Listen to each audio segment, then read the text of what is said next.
Angin malam berembus dingin di pesisir Cilacap. Ombak bergulung-gulung, memukul perahu-perahu kecil yang tertambat di dermaga Reot.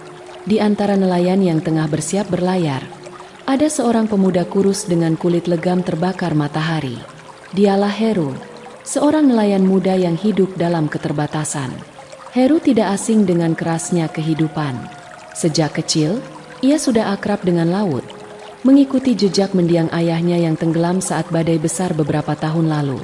Ibunya, Bu Sumi, adalah seorang wanita tua yang rapuh, tetapi selalu menyembunyikan kesedihannya di balik senyum sabar.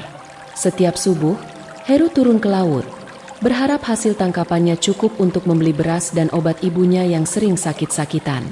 Namun, setiap hari, hasil tangkapan semakin sedikit. Ikan-ikan seakan menghilang, dan para nelayan mulai berbisik tentang kutukan yang menyelimuti laut selatan. Beberapa orang percaya bahwa ada sesuatu yang marah, mungkin Nyi Roro Kidul sendiri, karena ulah manusia yang semakin serakah. Bagi Heru, mitos semacam itu tidak lebih dari cerita orang tua untuk menakut-nakuti anak-anak. Ia percaya bahwa keberuntunganlah yang menentukan segalanya, dan belakangan ini, ia merasa keberuntungannya telah habis. Malam itu, Heru duduk di tepi perahu tuanya, menatap bintang-bintang yang berkelip di langit. Ia meremas segenggam jaring usang, mendesah panjang. Kalau begini terus, kapan aku bisa keluar dari kemiskinan ini? Pikirnya. Di kejauhan, suara tawa riuh terdengar dari warung kopi di dermaga. Para pemuda lain, yang lebih beruntung, tengah menikmati malam dengan ceria. Mereka bukan nelayan. Mereka bekerja di kota, di pabrik-pabrik besar atau sebagai pekerja kapal yang berlayar jauh ke negeri seberang. Heru ingin seperti mereka, tapi apa daya, ia hanya punya laut, perahu tua, dan tubuh yang semakin lelah. Saat itulah, seorang nelayan tua bernama Pak Wirya mendekatinya. "Kau melaut malam ini?" tanya lelaki tua itu. Heru mengangguk lemah. "Kalau tidak, ibuku makan apa besok?" Pak Wirya menghela napas. Matanya yang keriput menatap ke arah laut dengan penuh kebijaksanaan. "Jangan melaut terlalu jauh. Malam ini ombaknya aneh." Heru hanya tersenyum tipis. Baginya, laut selalu aneh, tidak pernah bisa ditebak. Ia tidak tahu bahwa malam ini, hidupnya akan berubah selamanya. Malam semakin larut, dan Heru akhirnya mendorong perahunya ke laut. Ombak bergulung tenang, seperti menyembunyikan sesuatu di kedalamannya. Angin dingin berembus, membawa suara-suara samar yang sulit dijelaskan. Namun, Heru tidak peduli. Ia mendayung dengan mantap, menjauh dari dermaga, menuju tempat di mana ia berharap ikan-ikan berkumpul. Lama ia mengayuh, hingga akhirnya ia sampai di perairan yang lebih sepi. Ia melemparkan jaringnya dan menunggu. Air laut berkilau di bawah cahaya bulan, menciptakan bayangan-bayangan aneh di permukaannya. Malam itu terlalu sunyi. Tiba-tiba, angin berubah. Seketika, ombak yang tadinya tenang mulai bergolak. Angin kencang bertiup dari arah selatan, membawa serta kabut tipis yang perlahan menyelimuti perahunya. Heru menggenggam dayungnya erat, berusaha menyeimbangkan perahu yang mulai terombang-ambing. Kemudian, terdengar suara. Suara itu datang dari dalam kabut. Suara yang lembut, merdu, tetapi juga membawa sesuatu yang membuat bulu kuduknya meremang. Ia tersentak, matanya membelalak, mencari sumber suara. Tiba-tiba, gelombang besar menghantam perahunya. Heru terhempas ke laut. Air dingin langsung menyergap tubuhnya, membuatnya menggigil seketika. Ia berusaha berenang ke permukaan, tapi arus terlalu kuat. Perahunya sudah terbalik, dan ombak semakin ganas. Dalam keputusasaan, ia melihat sesuatu di dalam air. Sosok wanita. Wanita itu melayang di antara ombak, mengenakan kain hijau yang berpendar seperti cahaya zamrud. Rambut panjangnya tergerai, bergerak seperti alga yang menari di dalam laut. Wajahnya luar biasa cantik, tetapi matanya mengandung sesuatu yang sulit dijelaskan, sesuatu yang menembus jiwa. Heru ingin berteriak, tetapi air langsung memenuhi paru-parunya. Pandangannya semakin kabur. Dalam benaknya, hanya ada satu nama yang muncul. Nyi Roro Kidul. Sesaat sebelum kesadarannya hilang, ia merasa tangan lembut menyentuh wajahnya. Lalu, semuanya menjadi gelap. Saat ia membuka mata, ia dikejutkan oleh pemandangan di sekelilingnya. Ia tidak lagi berada di tengah laut yang ganas. Sebaliknya, ia mendapati dirinya berada di dalam sebuah istana megah dengan cahaya kehijauan yang berpendar di sekelilingnya. Lantai di bawahnya terasa sehalus mutiara, dan dinding-dinding berhiaskan ukiran emas yang menggambarkan ombak, ikan-ikan raksasa, dan sosok wanita cantik yang duduk di atas singgasana. Heru berusaha bangkit, tetapi tubuhnya terasa lemah. Saat itulah ia menyadari sesuatu. Ia bisa bernapas, meski jelas-jelas ia berada di bawah laut. Suara lembut menyapanya. Akhirnya kau sadar, Heru. Heru menoleh, dan di hadapannya berdiri wanita yang tadi dilihatnya di dalam ombak. Kini, ia bisa melihatnya dengan lebih jelas. Wanita itu mengenakan kain hijau yang tampak berkilauan seperti sisik ikan, dan mahkota emas menghiasi kepalanya. Sorot matanya tenang, namun dalam, seolah bisa melihat jauh ke dalam hati seseorang. Siapa kau? Tanya Heru dengan suara gemetar. Meski jauh di lubuk hatinya ia sudah tahu jawabannya. Wanita itu tersenyum tipis. Aku adalah penguasa Laut Selatan. Namaku sudah sering kau dengar dari cerita-cerita orang tua di desamu. Heru menelan ludah. Wanita itu mendekat. Matanya menatap Heru dengan penuh arti. Aku telah menyelamatkanmu. Heru, aku melihat ketulusan dan keteguhan hatimu. Aku ingin menawarkan sesuatu padamu. Heru terdiam. Tubuhnya masih terasa lemah, tetapi pikirannya mulai memproses kata-kata wanita itu. Aku ingin kau menjadi suamiku. Dada Heru berdegup kencang. Ia hampir tidak percaya dengan apa yang baru saja ia dengar. Menjadi suami Nyi Roro Kidul, penguasa Laut Selatan? Ini seperti mimpi yang tidak masuk akal. Melihat Heru yang masih terdiam, Nyi Roro Kidul melanjutkan, jika kau menerimanya, aku akan memberimu segalanya. Kekayaan, kekuasaan, dan kehidupan yang tidak pernah bisa kau bayangkan. Kau tak perlu lagi berjuang melawan kemiskinan. Kau akan hidup dalam kemewahan, dihormati oleh semua makhluk laut, dan kekuatan besar akan menjadi milikmu. Heru menatapnya. Kata-kata itu menggema di pikirannya. Kekayaan, kekuasaan, hidup tanpa penderitaan, bukankah ini yang selama ini ia impikan? Namun, di balik semua itu, ada sesuatu yang mengganjal di hatinya. Jika ia menerima tawaran ini, apa konsekuensinya? Apa yang harus ia tinggalkan? Ia melihat ke arah tangannya, yang kini bersih tanpa bekas luka dari kerja kerasnya sebagai nelayan. Seakan laut telah mencuci semua masa lalunya. Dan jika aku menolak, suaranya terdengar pelan, nyaris bergetar. Nyi Roro Kidul tidak marah. Ia hanya menatap Heru dengan tatapan penuh makna. Kau tak bisa kembali dengan mudah. Dunia atas telah kehilanganmu. Jantung Heru mencelos. Apa maksudnya? Apakah dunia di atas sudah menganggapnya mati? Kepalanya terasa berputar. Semua ini terlalu cepat, terlalu tiba-tiba. Namun, satu hal yang ia tahu pasti, keputusannya malam ini akan mengubah seluruh hidupnya. Heru masih termenung dalam kebimbangan, tetapi godaan yang ditawarkan Nyi Roro Kidul terlalu besar untuk ditolak. Kemiskinan yang selama ini menjeratnya, kehidupan penuh perjuangan yang tidak memberinya kepastian, semuanya bisa ia tinggalkan begitu saja. Maka, dengan suara lirih, ia mengangguk. Aku menerimanya. Senyum Nyi Roro Kidul mengembang. Dengan satu gerakan tangannya, air di sekeliling mereka mulai berpendar, dan tiba-tiba tubuh Heru terasa hangat.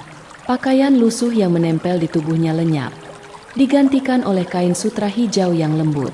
Luka-luka di tangannya yang dulu kasar karena kerja keras kini menghilang, berganti dengan kulit yang halus seperti seorang pangeran. Mulai sekarang, kau adalah suamiku, penguasa kedua di istana ini, kata Nyi Roro Kidul. Heru merasa tubuhnya semakin ringan. Ia seolah tidak lagi menjadi manusia biasa. Ia telah menjadi bagian dari dunia yang berbeda.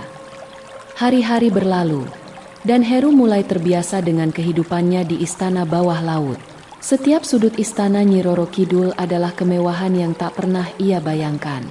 Pilar-pilar tinggi berhiaskan karang berwarna-warni, ubin berkilauan seperti mutiara, dan ikan-ikan eksotis berenang di lorong-lorong istana. Para dayang dan pelayan laut melayaninya dengan penuh penghormatan. Makanan yang dihidangkan selalu mewah, hidangan laut yang tidak pernah ia temui di dunia manusia, disajikan di atas piring emas dan piala berisi minuman yang berkilauan seperti berlian cair. Setiap kali ia menginginkan sesuatu, dalam sekejap keinginannya terkabul. Jika ia menginginkan perhiasan, mutiara dan emas muncul di hadapannya. Jika ia ingin hiburan, penari-penari dari bangsa laut akan menari untuknya. Dulu, ia adalah seorang nelayan miskin yang harus berjuang demi sesuap nasi. Kini, ia hidup seperti seorang raja. Namun, meskipun dikelilingi kemewahan, ada sesuatu yang perlahan mulai mengganggu hatinya.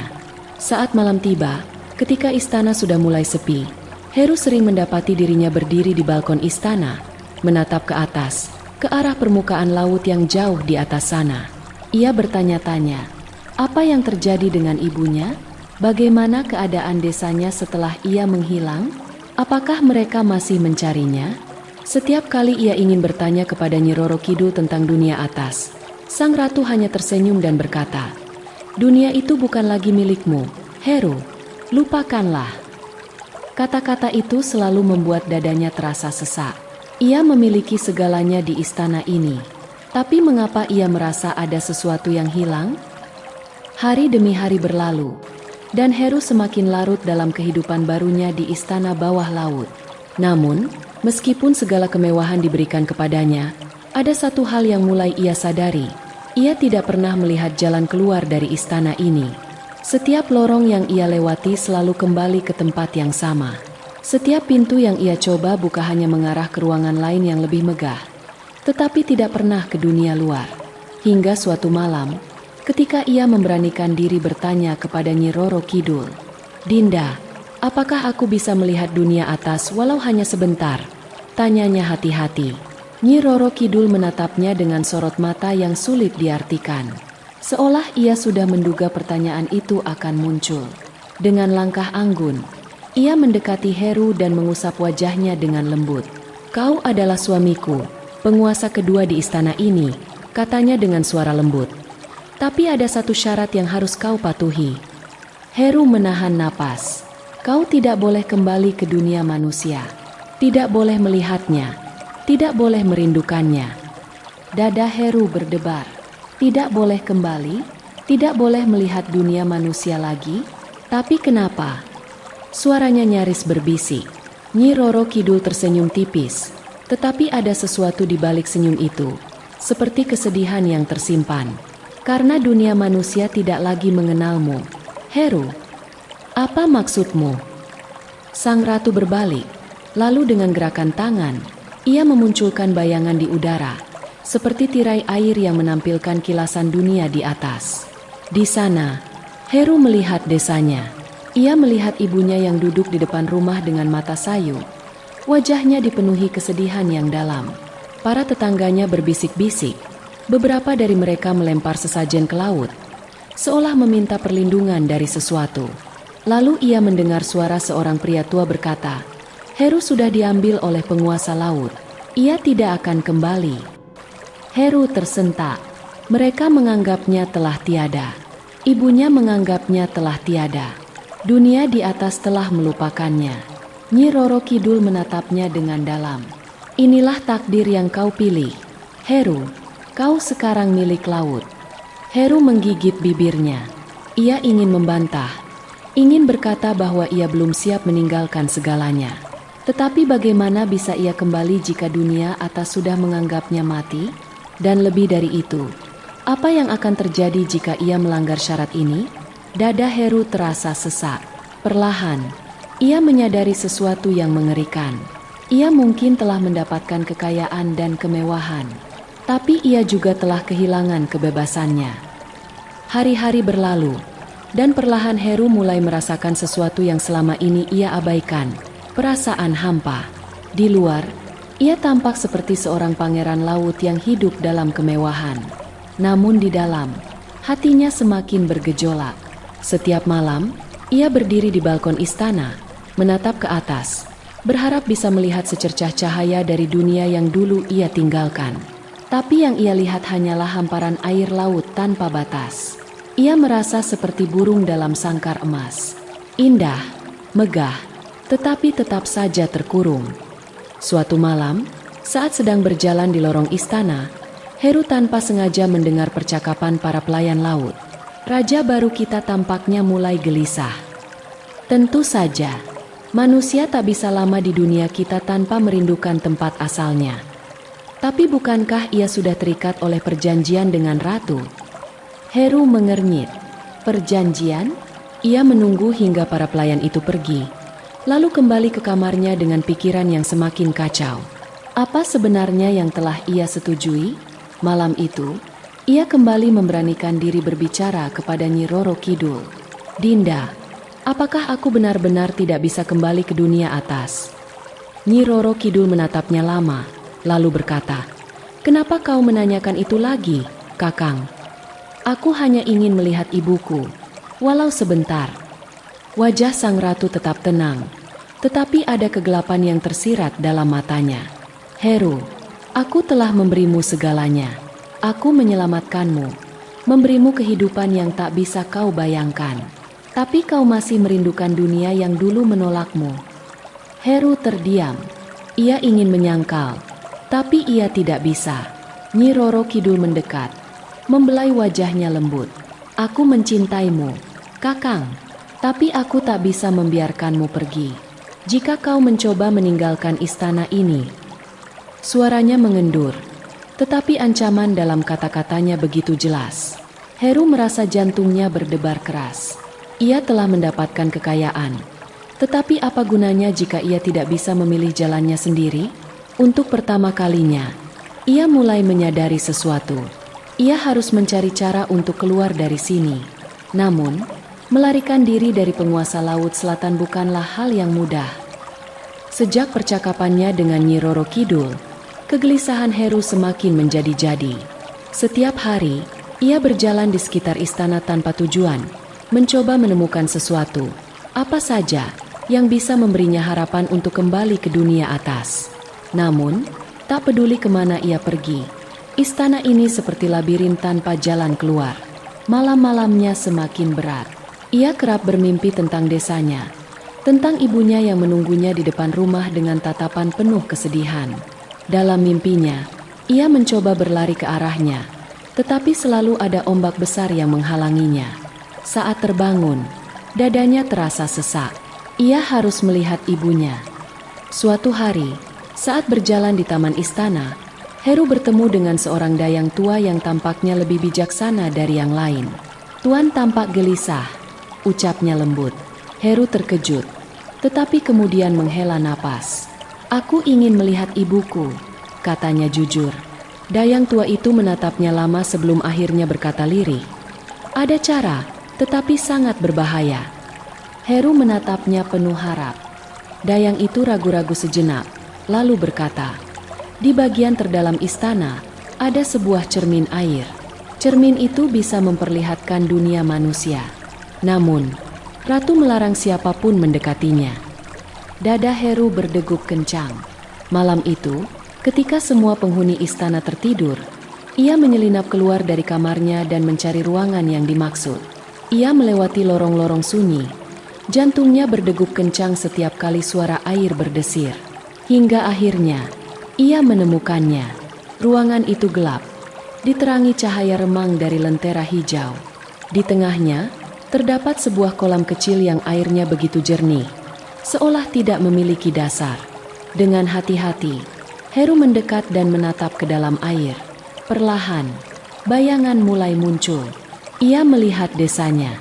Ibunya tampak duduk di depan rumah, menatap laut dengan mata kosong. Wajahnya lebih tua, lebih lelah, seolah telah kehilangan harapan. Heru ingin berteriak, ingin menyentuhnya. Namun tiba-tiba, air dalam cermin itu bergetar, dan suara dingin bergema di belakangnya. "Kau melanggar aturan," Kakang. Darah Heru seketika membeku. Ia berbalik. Nyi Roro Kidul berdiri di ambang pintu. Wajahnya tenang tetapi matanya menyala penuh kekecewaan dan kemarahan. "Apa yang harus kulakukan denganmu, Heru?" katanya pelan. Namun Heru bisa merasakan ancaman yang tersirat dalam suaranya. Ia telah ketahuan. Dan sekarang, ia harus menghadapi akibatnya. Heru berdiri kaku di depan cermin air. Dadanya berdegup kencang. Nyi Roro Kidul melangkah mendekat. Gaunnya yang berwarna hijau zamrud berkilauan di bawah cahaya remang. "Aku sudah memperingatkanmu, Kakang." Suaranya lembut tetapi berisi ancaman dingin. "Kenapa kau masih mencoba melihat dunia yang telah melupakanmu?" Heru mengepalkan tangannya. "Mereka tidak melupakanku. Ibuku masih menungguku." Sang ratu menghela napas, lalu mengangkat tangannya. Seketika, air di dalam cermin beriak hebat dan berubah gelap, seolah menelan bayangan desa yang tadi terlihat. "Aku mencintaimu, Kakang. Tetapi jika kau terus melawan, aku tidak punya pilihan lain." Seketika, ruangan bergetar. Dari sudut-sudut dinding, muncul makhluk-makhluk gaib berbentuk bayangan hitam yang perlahan mendekat ke arah Heru. Ia harus kabur. Tanpa berpikir panjang, Heru berlari keluar dari ruangan. Ia tidak tahu kemana harus pergi, tetapi yang jelas ia tidak bisa tinggal di sini lebih lama lagi. Heru berlari secepat mungkin melewati lorong-lorong panjang yang tampak semakin asing. Seakan istana ini berubah bentuk untuk menghalanginya. Bayangan-bayangan hitam mengejarnya, merayap di dinding dan lantai, mencoba menangkapnya. Nafasnya memburu. "Aku harus keluar." Di kejauhan, ia melihat sesuatu. Pintu besar dengan cahaya kebiruan di baliknya. Dengan sisa tenaganya, Heru berlari dan mendorong pintu itu sekuat tenaga. Gerbang menuju lautan. Pintu terbuka, dan yang ada di hadapannya membuatnya terkejut. Ia berada di sebuah ruangan besar dengan lantai kaca transparan. Di bawahnya, terbentang lautan luas dengan arus yang berputar seperti pusaran air raksasa. Di tengah ruangan, terdapat sebuah gerbang air berbentuk lingkaran, berpendar cahaya biru. Heru bisa merasakan sesuatu dari sana, sebuah jalan kembali ke dunia atas. Tetapi sebelum ia bisa melangkah lebih jauh, suara angin kencang berhembus, dan tiba-tiba, Nyi Roro Kidul muncul di hadapannya. Matanya yang biasanya lembut kini penuh dengan kekecewaan dan kemarahan. "Kau benar-benar ingin meninggalkanku, Kakang?" Heru terdiam. Di satu sisi, ia melihat gerbang yang bisa membawanya kembali ke dunia manusia, kembali ke ibunya. Di sisi lain, ada Nyi Roro Kidul, sosok yang telah menyelamatkannya, mencintainya, tetapi juga menahannya dalam dunia yang bukan miliknya. Apa yang harus ia lakukan? Jika ia memilih melawan, apakah ia bisa menang? Jika ia memilih tetap di sini, apakah ia bisa hidup tanpa kebebasan? Matanya menatap gerbang, lalu kembali ke Nyi Roro Kidul. Semuanya akan ditentukan oleh pilihan yang ia buat sekarang.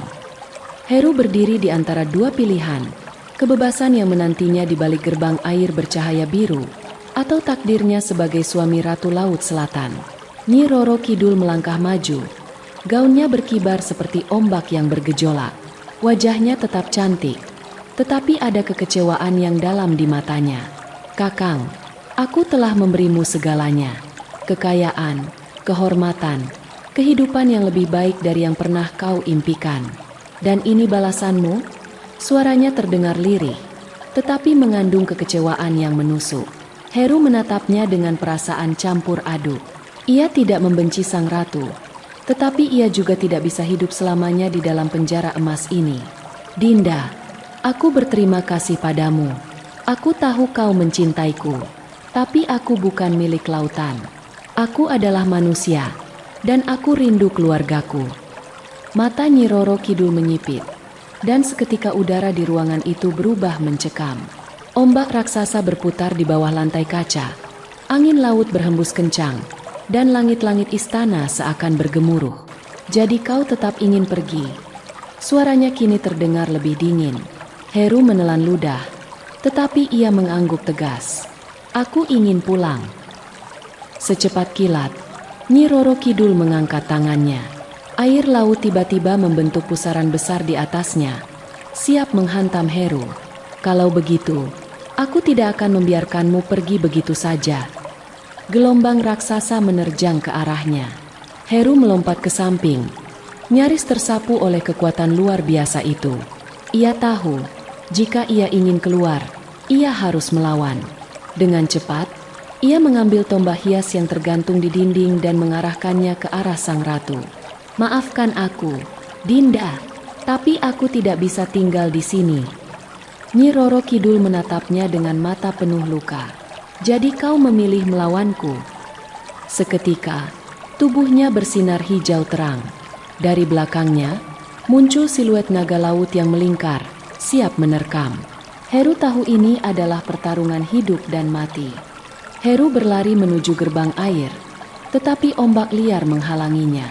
Ia melompat, menghindari serangan naga air yang muncul dari gelombang. Nyi Roro Kidul melayang di udara, mengangkat kedua tangannya. Ombak semakin besar, air laut berputar liar, dan tekanan di ruangan itu semakin kuat. Namun Heru tidak menyerah. Dengan sekuat tenaga, ia mengayunkan tombak ke arah pusaran ombak yang menghalanginya. Tombak itu bersinar aneh, seolah memiliki kekuatan tersembunyi. Saat tombak itu mengenai air, pusaran ombak terbelah sesaat, memberi Heru celah untuk mendekati gerbang. Nyi Roro Kidul menatapnya dengan mata penuh luka. Ia tidak hanya marah, ia juga kecewa, terluka, dan sedih. Jika kau melewati gerbang itu, kau tidak akan bisa kembali lagi, Kakang. Suaranya lebih lembut, seolah memberinya kesempatan terakhir untuk berubah pikiran. Heru menatapnya dalam-dalam. Ia ingin mengucapkan sesuatu, ingin meyakinkan sang ratu bahwa ia tetap menghormatinya. Tetapi tak ada waktu. Ia menguatkan hati dan berlari menuju gerbang. Tepat saat ia melewati batas cahaya biru, ia mendengar suara lirih Nyi Roro Kidul. Aku mencintaimu, Heru. Lalu semuanya menjadi gelap. Saat Heru melewati gerbang air, tubuhnya terasa seperti ditarik ke dalam pusaran raksasa. Ia tidak bisa bernapas, tidak bisa bergerak. Suara ombak menggelegar di telinganya. Lalu tiba-tiba, hening. Kembali ke dunia manusia. Ia mendapati dirinya terbaring di tepi pantai. Pasir basah menempel di tubuhnya, dan suara burung camar menggema di udara. Ia telah kembali. Heru segera bangkit. Dadanya bergemuruh dengan emosi. Ia melihat sekeliling. Ini adalah desanya. Rumah-rumah kayu, perahu-perahu nelayan di kejauhan, dan suara laut yang akrab di telinganya. Tanpa membuang waktu, ia berlari menuju rumahnya. Di depan rumah kecil itu, seorang wanita tua duduk sendirian, menatap laut dengan mata kosong. Dengan suara bergetar, Heru memanggilnya. Wanita itu tersentak. Matanya mencari sumber suara. Saat melihat Heru, ia terdiam, seolah tidak percaya dengan apa yang dilihatnya. Heru, anakku. Heru berlari dan memeluk ibunya erat, menumpahkan segala kerinduan yang selama ini terpendam. Air mata mengalir di wajah mereka, membasahi bahu masing-masing. Malam itu, setelah kegembiraan pertemuannya dengan ibunya, Heru berjalan ke tepi pantai, menatap lautan yang gelap. Angin laut berhembus lembut, membawa bisikan yang familiar. Di kejauhan, ia melihat sesuatu. Sesosok wanita bergaun hijau berdiri di atas ombak, menatapnya dari kejauhan. Nyi Roro Kidul. Mata mereka bertemu sejenak. Tidak ada kemarahan di wajahnya, hanya kesedihan yang mendalam. Angin membawa suaranya dengan lembut. Aku akan selalu mengingatmu, Kakang. Lalu ombak menerjang, dan sosoknya menghilang dalam kegelapan laut. Heru menutup matanya. Ia tahu, perjalanannya di dunia bawah laut telah berakhir. Tetapi kenangan akan Nyi Roro Kidul akan selalu ada di dalam hatinya. Demikianlah kisah kali ini, tentang seorang pemuda bernama Heru yang harus memilih antara kehidupan mewah di bawah laut dan kerinduannya akan keluarga serta kebebasan. Perjalanannya penuh dengan godaan, konflik batin, dan perjuangan melawan takdir. Terima kasih telah meluangkan waktu untuk mendengarkan cerita ini. Semoga kisah Heru dan Nyi Roro Kidul memberikan pengalaman yang berkesan dan menggugah emosi. Dari cerita ini, kita belajar bahwa kemewahan dan kekuasaan bukanlah segalanya jika hati kita merasa terpenjara. Kebebasan dan cinta sejati lebih berharga daripada harta yang melimpah. Selain itu, kita juga diajarkan bahwa setiap pilihan yang kita buat memiliki konsekuensi, dan keberanian untuk mengikuti kata hati adalah langkah pertama menuju kebahagiaan sejati. Sampai jumpa di kisah berikutnya. Dan jangan pernah berhenti mengejar apa yang benar-benar berharga dalam hidup.